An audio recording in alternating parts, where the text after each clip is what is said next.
Thank you. Design is evident everywhere, in all areas of our lives.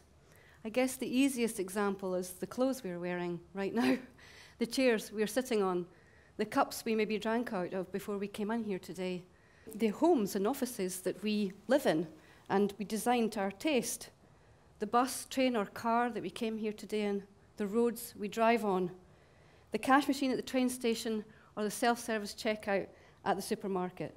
And of course, the wonderful graphic design in advertising, branding, posters, magazines, book covers, everything that you see around you. These reflect just some of the many design disciplines we see and experience every day. Everything we make has involved design, good or bad, but the badly designed stuff you kind of notice because it drives you a wee bit crazy. And my day-to-day, rather light-hearted design frustrations include the yogurt pot that always seems to spurt on me, and because I wear black, it always stays. The juice boxes that you have the little straw on the side and you get it off and that's all fine, and you get it out the wrapper, that's fine. But then when you try and put it in the top, if you don't hold by the corner, you get a fountain everywhere. And CD and DVD wrappers that you just need nail scissors to get into. Most phone customer service systems that are mostly customer frustration and not really service. And unexpected item in bagging area, which I'm sure you can think of loads more. And I don't mean to really pulverize bad design. But on the other hand, good design can sometimes go unnoticed. In fact, you could say that design is at its best when you don't notice it, because it just works and you can rely on it and it doesn't jar.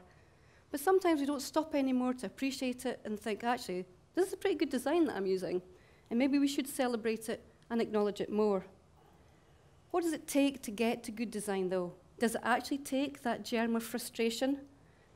Sir James Dyson was frustrated. He said, as a child, when I had to use a vacuum, it had a screaming noise and smelled of stale dog and a lack of performance. But he went on to do something about it and invented the dual cyclone bagless vacuum cleaner. He said, in order to fix something, you need a passionate anger about something that doesn't work well. And he definitely had a passion. After 5,107 prototypes, or 5,106 failures, that's determination, he created a great design solution. And then manufacturers rejected his design, but he didn't stop. He created his own company to make and sell his revolutionary design. Today, it's the most popular in Britain and the best-selling by revenue in the United States.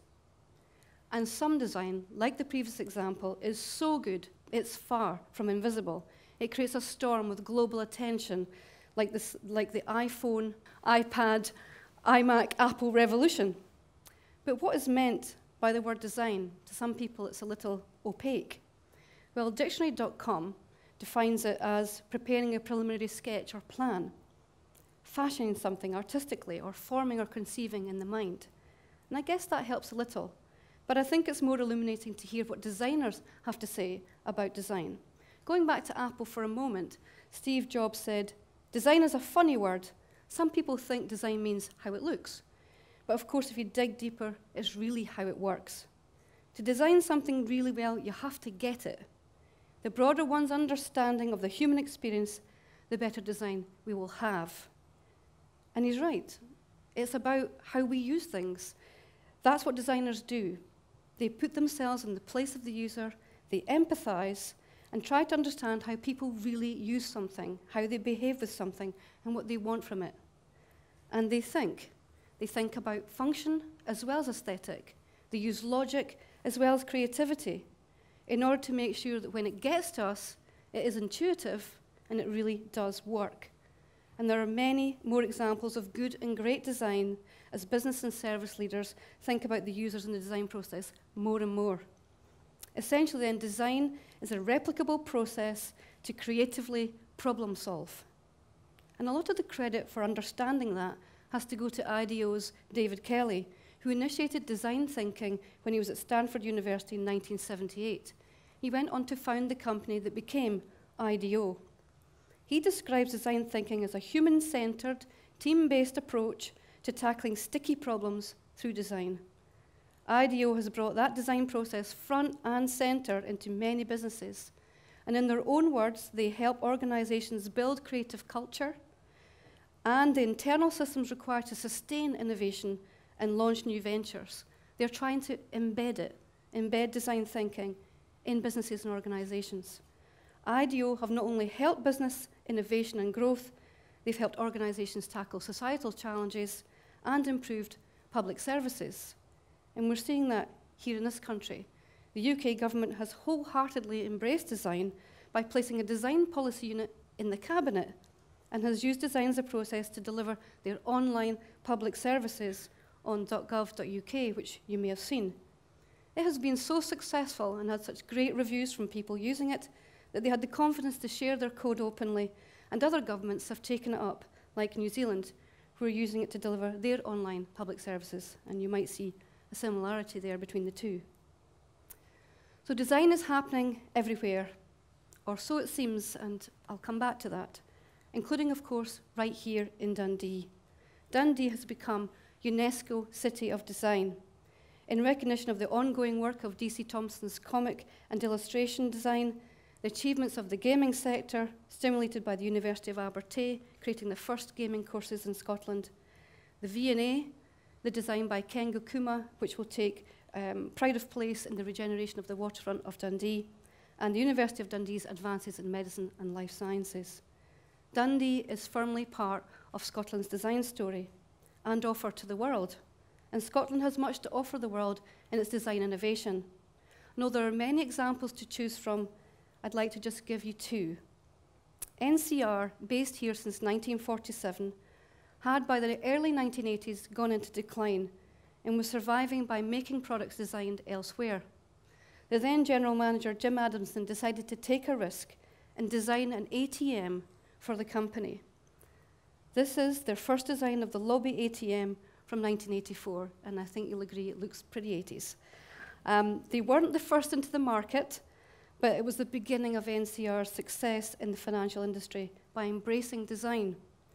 They have been the global market leaders in cash machines for 26 years and are now the only early entrant still in business.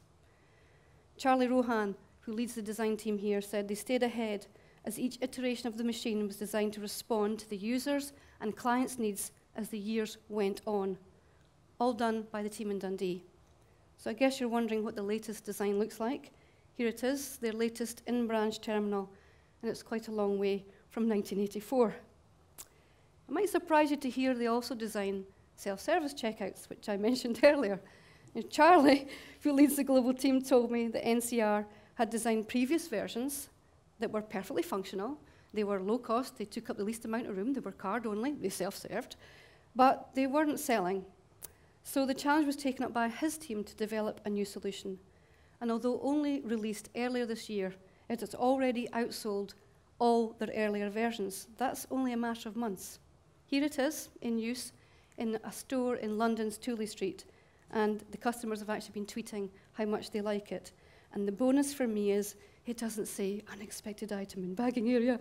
Charlie told me it doesn't say that, so definite design improvement. So another example is Vascutech, a Toronto company, also a global leader based just outside Glasgow.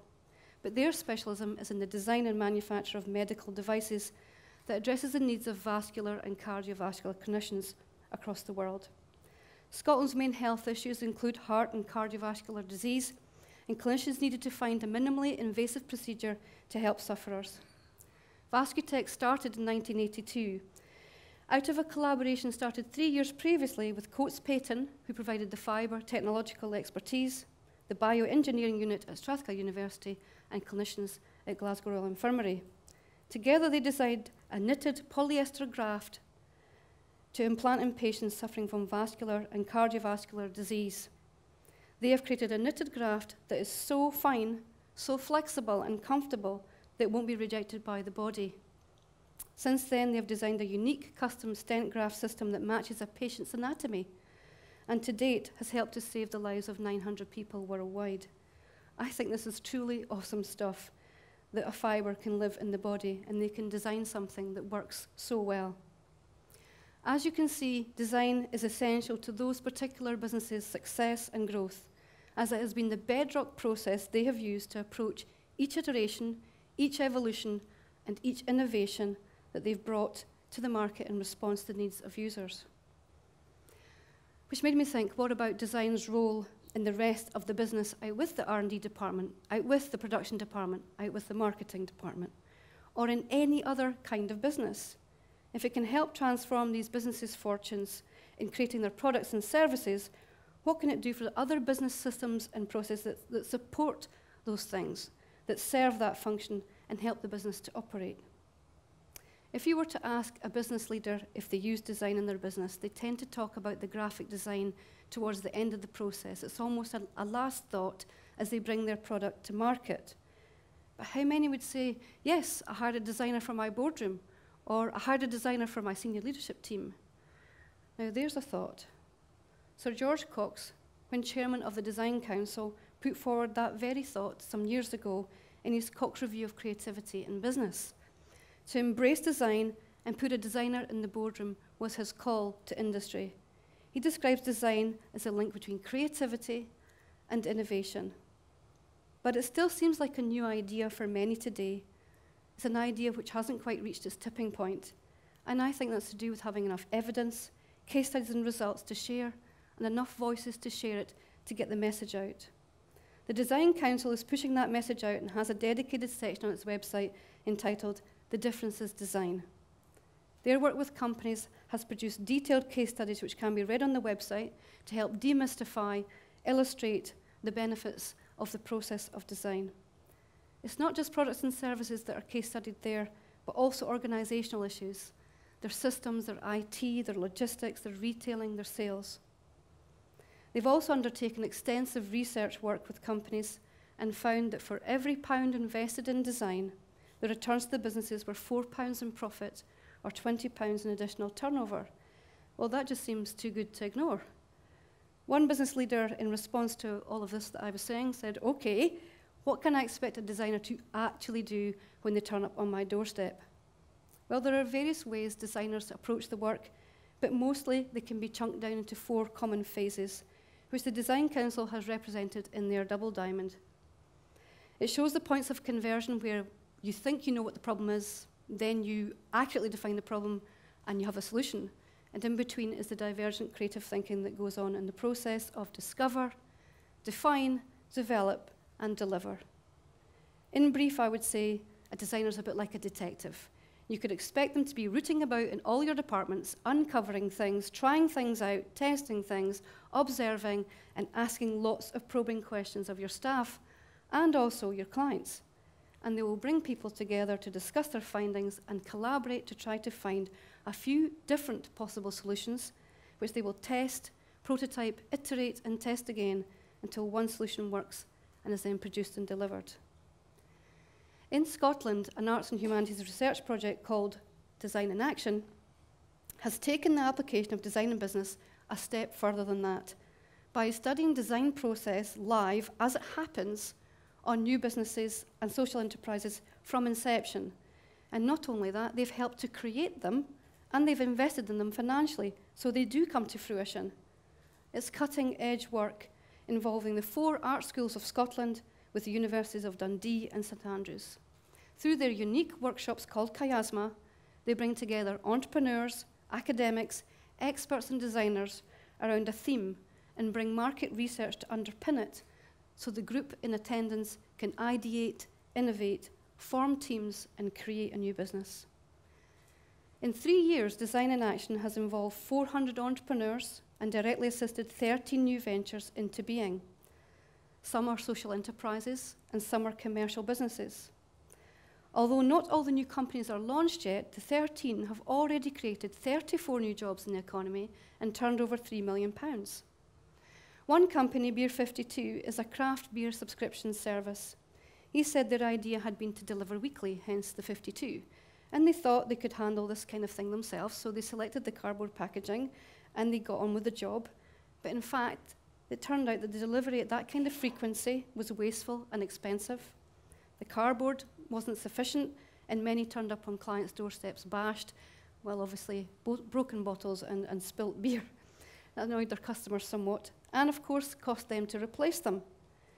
So they let the designers loose on the challenge, and they brought the right packaging, the right logistics design, the right frequency, which is now monthly, and brought solutions in the whole customer service chain that were essential to the company's success. In just 3 months then, Beer 52 turned over £1 million and sold out their launch offer on Groupon in 48 minutes, setting a new record. All in all, these are early results for this project, but combined with the other examples I've mentioned today, local, national, and international, I hope that I've illustrated that design and business is what is needed to make a huge difference in Scotland's economy and society, or in any nation's economy and society. Just think, what could design do to benefit your current business, your current organisation, the idea you're mulling over, or the problem that you just can't solve? And what about what it can do for our daily lives, our health and well-being, or our wider society? I encourage you to think about design first, think about it last, think about it every thought in between as you go into your next journey, because I believe design will make all the difference. Thank you.